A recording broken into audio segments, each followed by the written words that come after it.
In August of 2011, I started noticing my right tonsil seemed a little larger than I thought it should be, but I could tell something was wrong.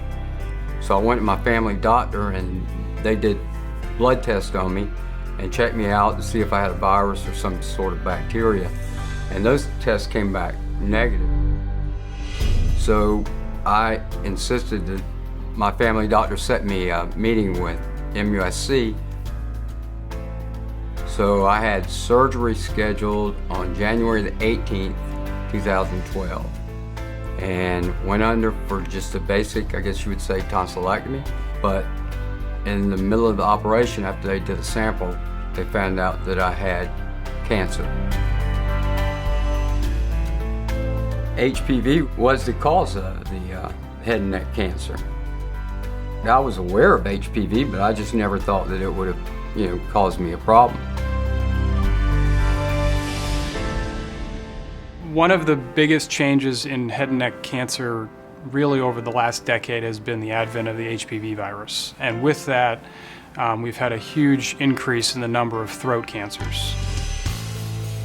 So HPV is human papillomavirus. It's a virus that has been known for decades to be one of the driving forces for cervical cancer. More recently, probably on the order of about 10 to 15 years ago, a lot of epidemiologists, so people that basically study populations of people, were seeing this very steady and consistent increase in oropharynx or throat cancers. And some really bright people, a lot of them from Johns Hopkins at the time, basically came under the discovery that this new disease is being driven by the same virus that causes cervical cancer. So HPV is now implicated in about 70% of our throat cancers that we're seeing. We know that HPV infection, just in general, in the population is very high. In the United States, it's on the order of about 85 to 90%. But HPV virus is an umbrella term that represents about 25 different types of viruses. With the advent of the vaccination, Gardasil, which has been FDA approved for a number of years, those vaccinations basically target the viruses that are most concerning for the development of cancer. This is something that doesn't give you free rein to be irresponsible. It basically is going to decrease your risk for developing a preventable disease.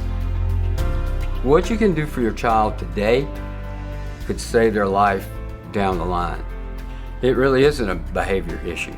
It's about the welfare of your children. If you can prevent your child, young boy or young girl, later on in their adult life from fighting head and neck cancer, please take advantage of that.